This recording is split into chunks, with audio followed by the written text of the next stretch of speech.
नमस्कार, मैं राजकुमार विश्वकर्मा। इस चुनावी दौर में जो है तो हमारी कुछ खास चर्चाएं चल रही है और उन खास चर्चाओं में जो है तो आज हमारे साथ मालती वर्मा जी हैं। मालती वर्मा जी अभी भारतीय जनता पार्टी में जो है तो कार्यरत हैं और एक पदाधिकारी भी हैं। यहाँ पर जो है तो देखा जा रहा है कि इस बार जो वार्ड आरक्षणों को लेकर के और ख़ास तौर पर जो वार्ड पार्षदी के लिए जो लगातार जो सीटें देखी गई तो उसमें 9 सीटें महिला सीट हैं।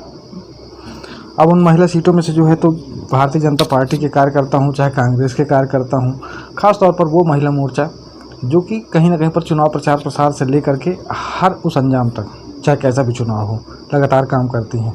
यहाँ पर जो है तो अब बात ये आ रही कि भागीदारी की कि चुनाव में भागीदारी कैसी होगी। तो चलिए हाल फिलहाल जो है तो इन्हीं सब विषयों को लेकर के और ख़ास तौर पर नगर पालिका परिषद पसान का जो होने वाला चुनाव है, क्योंकि अभी आरक्षण वार्डों का आरक्षण हुआ, आरक्षण के बाद जो है तो पसान क्षेत्र में खास तौर पर यह देखा जा रहा है कि जो वार्ड सामान्य महिला हुए हैं या फिर वो वार्ड जहां पर किसी भी कैटेगरी को लेकर के महिला वार्ड जो हुए हैं तो वहां पर कोई ना कोई चुनाव तो लड़ेगा, खास तौर पर महिलाएं।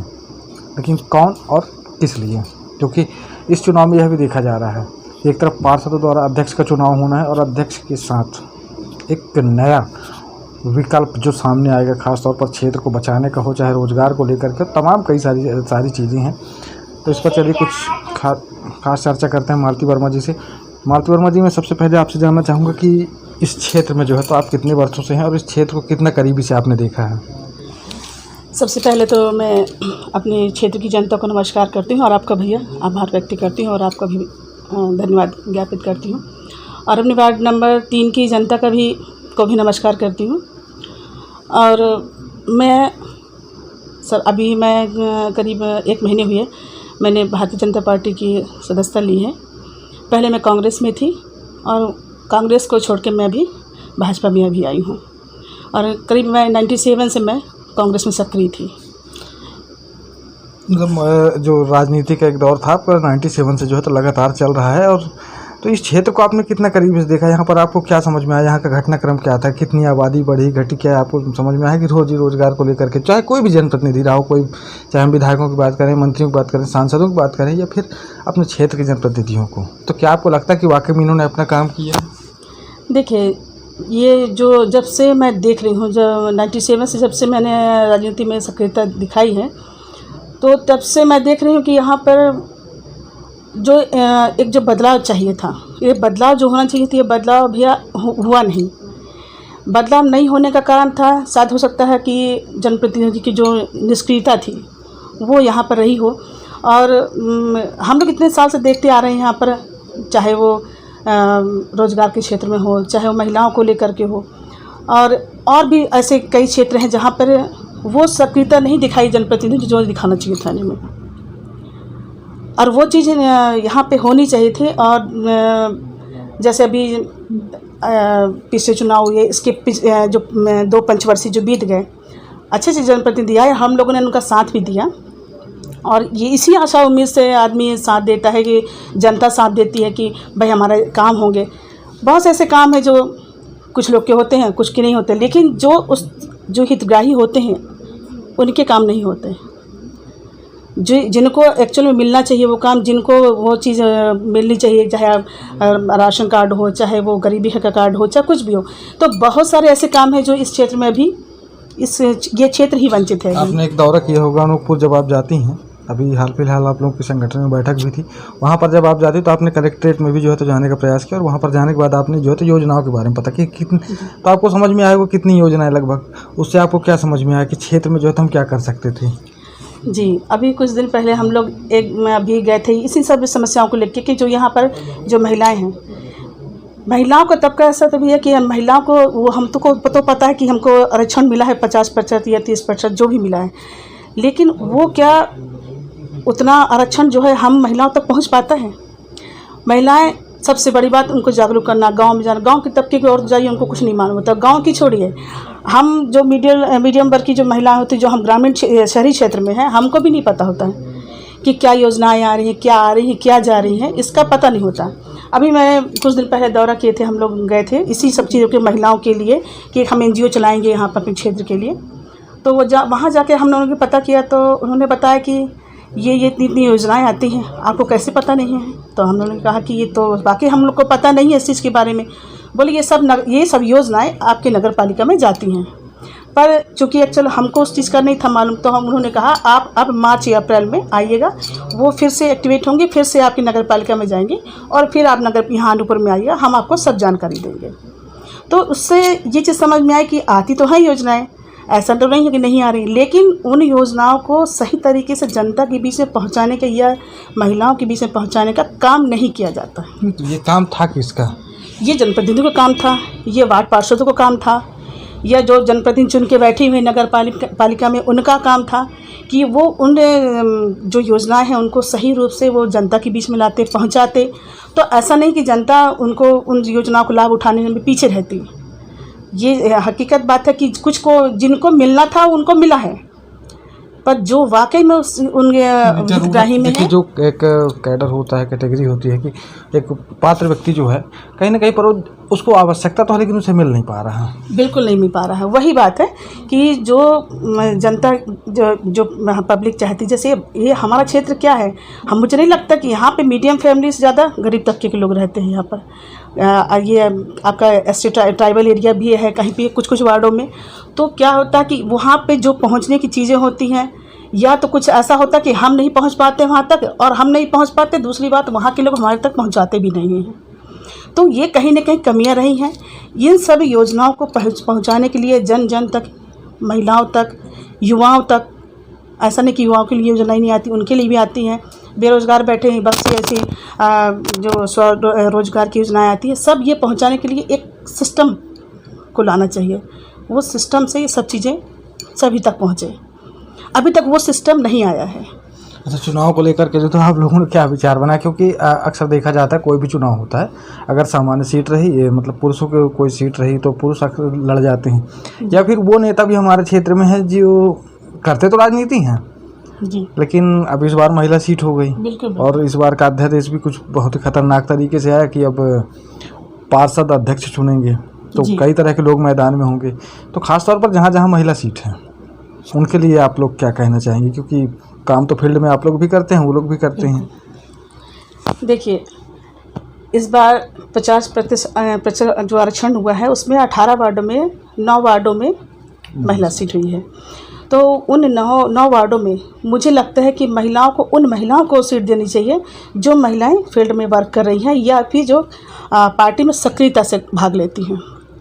इसका कारण ये है कि देखिए, जैसे कोई पुरुष है या युवा है, अपना पार्टी में सक्रियता ज़िले में है, अपने उसमें हैं, तो उनकी महिलाएं जो होती हैं वो घर में रहती हैं। घर में रह करके अगर वो चाहें कि हम बाहर आके अचानक से राजनीति में आए, तो पहले उनका चेहरा फेस होना चाहिए, और ये नहीं होना चाहिए। जो महिलाएं घर के अंदर हैं, अगर बाहर आके बोले हम चुनाव लड़ लें और उनके पति उनको चुनाव लड़ाएं, फिर वो जाके वहाँ नगर पालिका में बैठें और फिर उनके पति पीछे से काम करें, ये नहीं होना चाहिए। ये होना चाहिए कि जो महिलाएं अभी अपनी पार्टी में हैं, चाहे वो किसी भी उसकी हो, महिला मोर्चा की हो या फिर जहाँ की भी महिला, अगर वो पार्टी में सक्रियता से काम कर रही है तो उनको आपको पूरा अवसर देना चाहिए। और जो भी 9 वार्डों में जो ये आरक्षण हुआ है, यहाँ पर महिलाओं का चयन बहुत अच्छे तरीके से होना चाहिए, ताकि किसी को ये चीज़ का महसूस ना हो कि अगर आपने दिया था आरक्षण तो किस बेस पे दिया था। अगर उनको ही लड़वाना था या ऐसे तरीके से देना था तो ये आरक्षण नहीं करना चाहिए था। तो ये सब चीज़ें मैंने उसमें हम लोग ये सोच रहे हैं कि मेरे ख्याल से तो ऐसा नहीं होना चाहिए। जो महिलाएं फील्ड में हैं, फील्ड में वर्क काम कर रही हैं, वो महिलाएं आगे आएँ, क्योंकि चूँकि वो लगातार समाज सेवा का काम कर ही रही हैं। वो आप कहे तो ठीक रहे हैं, लेकिन यहाँ पर कुर्सी की भी तो मोह ममता है ना। अब जैसे पिछले बार जो है तो कई पार्षद रहे होंगे जो कि खुद पार्षद थे, मतलब अब इस बार जो है महिला सीट हो गई तो कहीं ना कहीं उनके अंदर भी तो हो रहा होगा ना, उबाल मार रहा होगा कि अब मेरी कुर्सी चली जाएगी। देखिए, ये बात सही है, कुर्सी का मोह तो बहुत बड़ा होता है और मोह भंग इससे जल्दी नहीं होता है, ये बात तो हकीकत है। लेकिन जो एक अभी जो कुछ दिन पहले अभी पार्टी में एक वो चला था कि ये हम लोगों ने रखा था, पार्टी में अपनी बात रखी थी कि इस बार जो चुनाव होंगे उस चुनाव में अगर महिलाओं को आरक्षण मिलेगा तो जो महिला मोर्चा की बहनें होंगी, जो बहनें काम कर रही हैं बाहर आकर के फील्ड में आके वर्क करती हैं, वो उन्हीं महिलाओं को आप उनमें से चुनेंगे। अब ये माने हाईकमान के ऊपर है कि वो क्या करती हैं। हाईकमान का आदेश तो टुकरा नहीं सकते, पार्टी से तो बाहर जा नहीं सकते। पर हमारी ये सोच है, हमारी पूरी महिला मोर्चा की टीम की, यहाँ तक कि अभी हम जो अनूपपुर हमारा जो अभी मीटिंग हुई थी, वहाँ से प्रदेश मंत्री आई हुई थी शशि पटेल जी, तो उन्होंने भी यही बात कही है कि आप बहनें हैं, जो भी बहनें हैं, अगर ऐसी कोई प्रॉब्लम है, ऐसी कोई बात होती है तो आप लोग अपने अधिकारों को पहचानिए। आपका अधिकार है, आप अपने अधिकार से ऐसे आप जो चीज़ ना मांगने से ना मिले उसको छीन लीजिए। मतलब आप इतनी सक्रियता से जम जाइए कि नहीं, हमको वो चीज़ चाहिए। अगर आरक्षण दिया है आपने, तो अगर हम फील्ड में हैं तो हम उस चीज़ के अधिकारी हैं, हमको मिलना चाहिए। दावेदारी तो पूरी उससे रहेगी, लेकिन बाकी अब हाईकमान क्या आदेश देते हैं, क्या उनका निर्णय रहता है, वो सर्वोपरि है। फिर इसके बाद दो शब्द कुछ उनके बारे में भी, जो लोग कुर्सी को जो है तो अपनी बपौती समझ लिए हैं, कुर्सी छोड़ना नहीं चाह रहे हैं, हर बार जो है तो उन्हें चुनाव लड़ना होता है। हाँ, ये बात सही है। देखिए, भाजपा का एक नियम रहा कि हमेशा परिवर्तनशील रही है, या फिर हम लोग भी चाहते हैं और ऊपर से लेकर नीचे तक परिवारवाद नहीं चला किसी तरह का, कोई नहीं। और ये चीज़ नहीं है और ये होना भी नहीं चाहिए। परिवारवाद हमेशा परिवर्तनशील रहने से क्या है, सबको मौका मिलता है, चाहे महिला हो, युवा हो, वरिष्ठ हो, सबको बराबर तरीके से मिलता है। अब बात आती है कि कुर्सी, सही बात है, सबको मौका मिलना चाहिए। आप एक ही कुर्सी पे बैठे हैं, जनप्रतिनिधि वही आते हैं, वही रिपीट होते हैं, तो क्या होता है, जनता भी चाहती है। और इस बार का तो ये मतलब एक लोगों का वो स्लोगन बना है, इस बार नया चेहरा आना चाहिए सबके बीच में। सभी की सोच बनी है कि नया चेहरा आए बीच में, और नया चेहरा आने से क्या होगा, थोड़ा सा नए तरीके से कुछ बदलाव की मतलब लोगों को अंदर से उम्मीद है कि अगर नया कोई चेहरा आता है तो शायद कुछ थोड़ा सा नए तरीके से कोई काम हो। और ये पसान नगर पालिका की जनता नया ही चाह रही है कुछ इस बार, क्योंकि बहुत हो चुका वही चुनाव रिपीट, वही चुनाव, झंडा उठाओ, प्रचार करो, फिर हो गया, बस घर में आके चुनाव ख़त्म। फिर ये नहीं होना चाहिए इस बार, क्योंकि इस बार की जनता बहुत जातरस्त है। आप देख रहे हैं कैसे लोग पलायन कर रहे हैं यहाँ से। क्यों कि ऐसा नहीं कि यहाँ पे अब घर मिल जाके ये हमको घर मिल गया, रहने का मिल गया। सबसे बड़ा रोज़गार, आप यहाँ पर रोज़गार देख लीजिए, कुछ भी नहीं है, कोई भी ऐसा चीज़ नहीं है। जबकि यहाँ पे से जो भी ऊपर जो बैठे हुए हैं हमारे मंत्री मिनिस्टर जो भी हैं, चाहे तो यहाँ के लिए बहुत से रोज़गार के साधन उपलब्ध करा सकते हैं, ऐसी बात नहीं है। इस पे जो है तो मैं एक बात कहूँगा, कई बार जैसे कई कार्यक्रम होते हैं वहाँ पर हमने जब बात रखी तो उन्होंने साफ सुथरे शब्दों में कहा कि भैया आपके क्षेत्र के जो बड़े नेता हैं जी, उन्होंने कभी समस्या लेकर के हमें इस बात को जताया ही नहीं कि हाँ आपके यहाँ कुछ ऐसी प्रॉब्लम है, वरना हम प्रयास करते, क्योंकि हम इतने बड़े लेवल में होने के बाद काम नहीं कर पा रहे हैं, ये हमारा दुर्भाग्य है। बिल्कुल बिल्कुल, ये बात सही है कि जब तक आप यहाँ की बात अपने ऊपर बताएंगे, ये प्रयास वाकई में नहीं हुआ। हमने ये जो मुद्दा है अभी हमने उठते देखा इसी बार, और आपके माध्यम से अभी जो मुद्दा उठा ना, ये वाकई में आप ये जो सिरे से ये जो सर्वे जो चल रहा है, वह देखिए, अभी जो लोग कहते हैं कि हम जिनको है साधन वो तो चले जाएंगे यहाँ से छोड़ के, लेकिन कुछ लोग नहीं चाहते छोड़ना, यहाँ रहना चाहते हैं। तो जब तक यहाँ के जनप्रतिनिधि आगे नहीं आएंगे, अभी जैसे उस दिन हिमाद्री सिंह जी आई थी, तो उस दिन उन्होंने यही कहा कि आप लोग यहाँ पे एक एप्लीकेशन बनाइए और जीएम से जरिए से यहाँ पे हमको अप्रूवल करा के मेरे को दीजिए, मैं दिल्ली जाऊँगी, वहाँ पे मैं जाके बात करूँगी। तो इस चीज़ के लिए वहाँ पे सभी ने हामी करके हर वार्डों से इस चीज़ की एक मुहिम होनी चाहिए। ये घर के लिए बात हो रही थी, पर बात यहाँ थी कि घर तो मिल जाए, लेकिन रोज़गार भी तो होना चाहिए। घर क्या करेंगे, उसके लिए रोजगार के लिए भाई हाँ, किसी न किसी को पहल करना पड़ेगा ना भाई। जरूरी नहीं कि देखिए कोई चुनाव लड़े तभी पहल होगी, क्योंकि यहाँ पर जो एक नकारात्मक सोच है खासतौर पर नेताओं की, जो मैंने देखा है कई बार मैंने लोगों को कहा कि चुनाव सामने है तो कम से कम चुनाव पहले कुछ कर ले जाए। तो उनकी विचारधारा तो ये कि हम चुनाव होगा, चुनाव लड़ेंगे, जीतेंगे तो करेंगे, नहीं जीतेंगे तो फिर घर में घुस जाएंगे। ये चीज़ थोड़ा सा गलत है। जब तक देखिए चुनाव में है, यही चीज़ तो होती है, जब प्यास लगती है तो कुआं खोदते हैं। ये चीज़ नहीं होनी चाहिए। ये आपको ये लगातार ये मुहिम, अभी चुनाव हो रहे हैं, चुनाव के बाद भी अगर ये काम नहीं होते तो लगातार इस पे काम होना चाहिए। लगातार ऊपर तक ये बात जानी चाहिए कि इस क्षेत्र में युवाओं के लिए रोज़गार चाहिए, रहने के लिए व्यवस्था चाहिए। एक जो पलायन हो रहा है उसको रोकना है इस जगह पर, और नहीं तो फिर क्या है, यहाँ पर नगर पालिका है, नगर पंचायत हो तो में देर भी नहीं लगेगी, क्या कर सकता है उसमें कोई। इसलिए यहाँ पर सबसे ज़्यादा इसकी बात महत्व की जो रोज़गार हैं, महिलाएं, कितनी ऐसी महिलाएं हैं यहाँ पर जो अपने घरों में बैठी हैं, वो कहती हैं हमको काम दीजिए, हम करेंगे काम, चाहे आप कोई भी रोजगार दीजिए, हम करेंगे काम, पर अवसर तो मिलना पास चाहिए। की एक घटना याद होगी, हरद से लगा हुआ ओसीएम खदान जहाँ पर पहले संचालित थी अब बंद हो चुकी जी है। जी वहाँ कई महिलाओं की कोयला चोरी करते वक्त जान जा चुकी, कई सारे ऐसी घटनाएं हुई, उस पर आज तक किसी ने कोई संज्ञान, क्योंकि मामला सिर्फ ये था कि 2 वक्त की रोटी। बिल्कुल बिल्कुल वही मैं ये जो आप बता रही तो मेरे को नहीं मालूम है, लेकिन जैसे आप बता रहे हैं तो सही बात है। अगर दुनिया तो पेट के लिए ही चलती है, पेट के लिए तो चोरी होती है, पेट के लिए आदमी सब कुछ करता है। जब आदमी भूखा रहेगा, प्यासा रहेगा, आदमी तो कुछ ना कुछ तो करेगा अपने लिए। यही तो कारण है। अगर वही महिलाएं, अगर आप कोई यहाँ छोटा मोटा खोल दीजिए, एनजीओ के तहत चला दीजिए आप, बहुत से ऐसे महिलाओं के लिए तो सबसे ज़्यादा रोजगार के अवसर हैं जो नगर पालिका में आते हैं। वो अगर मिल जाए यहाँ पे 2-4 एनजीओ भी चल जाएंगी, यहाँ की महिलाएं सब एक्टिव हो जाएंगी और सभी बड़ी मतलब तन्मयता के साथ बड़ी वो है कि हमको मिले और हम करेंगे काम यहाँ के लिए। तो मेरे कहने मतलब ये कि जब तक आप अभी क्या, जैसे चुनाव है, चुनाव के बाद क्या होता है, फिर माहौल ठंडा हो जाता है, सब लोग भूल जाते हैं, जितने भी उनके एजेंडे में जो चीज़ शामिल होती है वो सब भूल जाते हैं बातों को। तो ये चीज़ नहीं होनी चाहिए। जो हमारा ये अभी ये चल रहा है कि यहाँ पर जो इस क्षेत्र के लिए जो भी जनप्रतिनिधि बैठें, जो भी आए यहाँ पर, तो पहले उनका एक यही होना चाहिए मोटो कि आप यहाँ की जनता को सिक्योर कीजिए, उनको आप एक वो दीजिए कि सिक्योरिटी रहे उनकी, कि वो क्या रोज़गार करेंगे, वो कैसे रहेंगे यहाँ पर, उनके रहने का क्या तरीका रहेगा, और मतलब रोजगार के अवसर पूरे आप उनको दीजिए। क्या आपको नहीं लगता कि जैसे देखिए, आपने तो अपने खुले तौर पर सारे सवालों के जवाब दे दिए, लेकिन कुछ जनप्रतिनिधि और भी हैं, नेता जो हैं, जिनको लगता है कि मुझे चुनाव लड़ना है, महिलाओं को चुनाव लड़वाना है, वो अपना विजन सामने नहीं रख रहे हैं। तो क्या आप इसको सही मानते कि विजन अपना सामने रखना चाहिए, नहीं रखना चाहिए? नहीं, विजन सामने रखना चाहिए। विजन सामने रखेंगे तभी तो एक मतलब जनता के बीच में आपका व्यू जाएगा ना।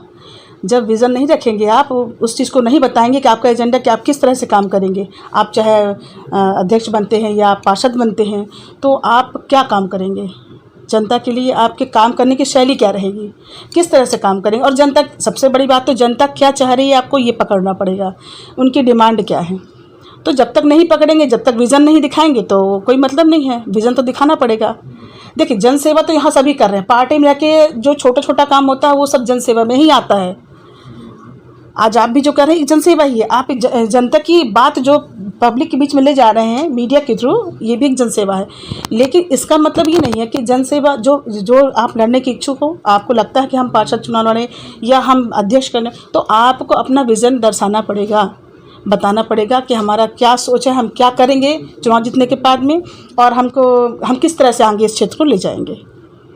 तो ये तो ज़रूरी है। इसके लिए ये मतलब मैं इसके सहमत नहीं हूँ कि अगर कोई ना बताए विज़न, तो मैं इससे सहमत नहीं हूँ। ठीक है, तो ये थी आज की हमारी खास चर्चा है मालती वर्मा जी से, जो कि वार्ड क्रमांक 3 से जो है तो हो सकता है दावेदारी करें। अब पार्टी संगठन का मामला है, उसमें क्या हो सकता है क्या नहीं, लेकिन अगली बार जो है तो हमारी मुलाकात फिर कुछ ऐसी ही चर्चाओं के साथ होगी, और अगली कड़ी में हमारी मुलाकात उन तमाम मुद्दों को लेकर के होगी जो कि खास तौर पर क्षेत्र को लेकर के, क्षेत्र को बचाने की और रोजगार की क्या बात को लेकर के। तो चलिए, मैं विराम देना चाहूँगा यहाँ से। मैं राजकुमार विश्वकर्मा, धन्यवाद, नमस्कार।